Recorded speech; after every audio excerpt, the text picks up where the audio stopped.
Halo, sahabat penggila koi di seluruh Nusantara. Salam dari Mustika Koi.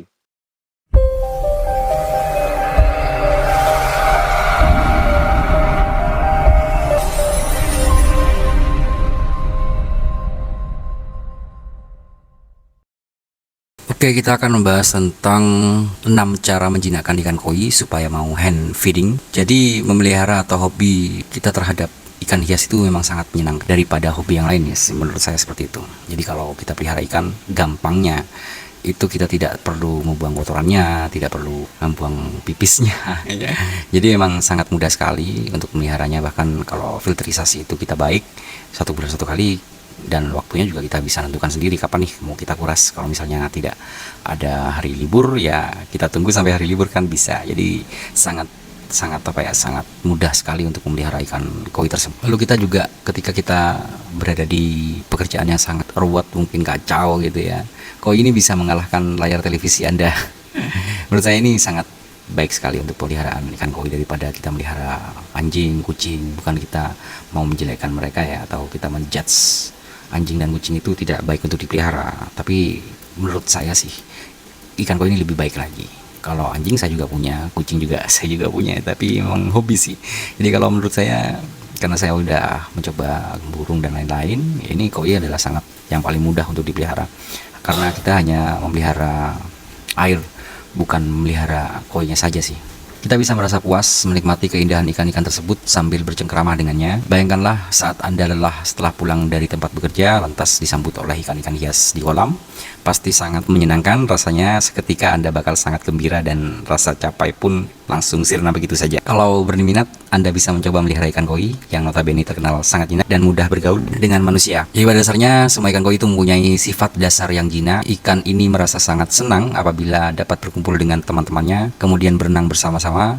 Bahkan ikan koi yang baru saja Anda masukkan ke kolam pun dapat langsung berbaur dengan ikan koi yang lain, serta menjadi baik. Salah utama adalah kondisi lingkungan kolam yang menjadi habitat ikan koi tersebut benar-benar baik sih, serta mampu membuat ikan koi yang tinggal di dalamnya merasa nyaman. Oke, kita akan fokus kepada tips membuat ikan koi menjadi jinak secara cepat. Jadi yang pertama adalah memasukkan ikan koi cagoy. Anda harus tahu kalau ikan koi itu ada banyak macam jenisnya. Menariknya adalah setiap jenis ikan koi memiliki karakter dasar yang berbeda-beda. Ada ikan koi yang perangainya sangat jinak, pemberani, pemalu, gesit, dan jahil. Biasanya ketika Anda sudah pelihara pasti akan tahu nih, siapa nih yang jahil nih, siapa yang gesit, siapa yang pemberani, siapa yang pemalu gitu ya.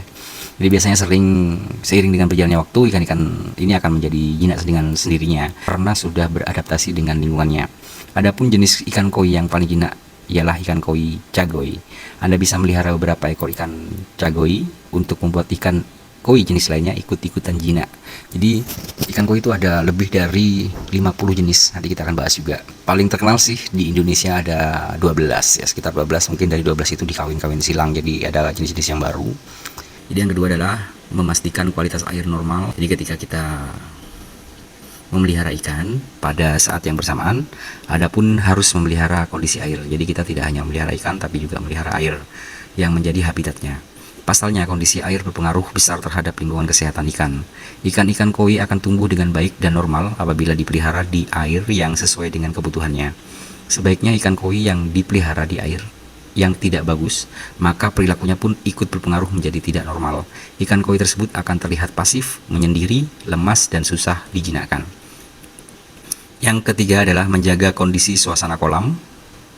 Salah satu ciri kolam ikan koi yang ideal adalah ikan-ikan yang hidup di dalamnya berenang secara aktif ke seluruh penjuru kolam, sesuka hati. Ikan koi yang sudah merasa sangat nyaman dengan rumahnya akan lebih mudah menjadi jinak dibandingkan ikan koi yang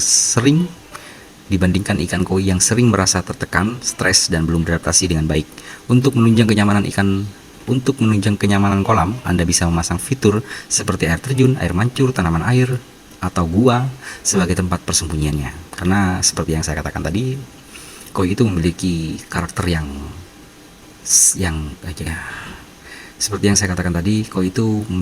yang berbeda-beda. Jadi kita harus menjaga kondisi dan suasana kolam. Jika filterisasi itu bagus, kita bisa mengurasnya tidak tiap hari, tidak tiap minggu, tidak tiap hari, tidak tiap minggu. Bahkan kita itu bisa mengurasnya Bahkan kita bisa mengurasnya 1 bulan 1 kali, 2 bulan 1 kali, bahkan ada yang 1 tahun 1 kali, karena emang filterisasinya itu bagus banget. Jadi airnya nggak perlu diganti, cuma kita rubah-rubah saja filternya, kita bersihkan filternya saja, kita tambah air sedikit gitu ya. Jadi ada baiknya sih, ada baiknya kalau misalnya kita ragu, kita bisa mengikuti petunjuk, yaitu minimal 10-30% minimum air itu harus diganti tiap hari kalau misalnya mengikuti petunjuk. Biasanya kalau saya sih 10% sampai 30% itu saya buat untuk menyiram tanaman. Jadi airnya itu selalu baru dan tidak menggunakan air yang mengandung kaporit, PDAM yang mengandung kaporit itu tidak boleh, tidak dianjurkan.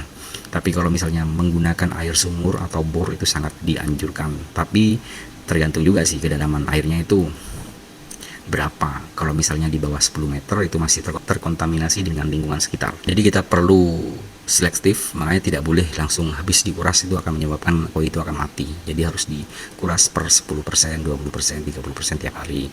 Yang keempat, mengatur tingkat kepadatan kolam. Jadi sebagai penghobi ikan koi, Anda tentu merasa senang sekali apabila melihara ikan koi dengan jumlah yang sangat banyak atau cukup banyak. Tapi Anda harus memperhatikan populasi ikan tersebut untuk menjaga tingkat kepadatan kolam agar tetap ideal. Jadi kolam yang ukurannya terlalu luas dengan jumlah penghuni yang sedikit biasanya akan membuat ikan koi di dalamnya susah jinak karena sudah terbiasa berenang dengan bebas. Yang kelima adalah sering berinteraksi dengan ikan.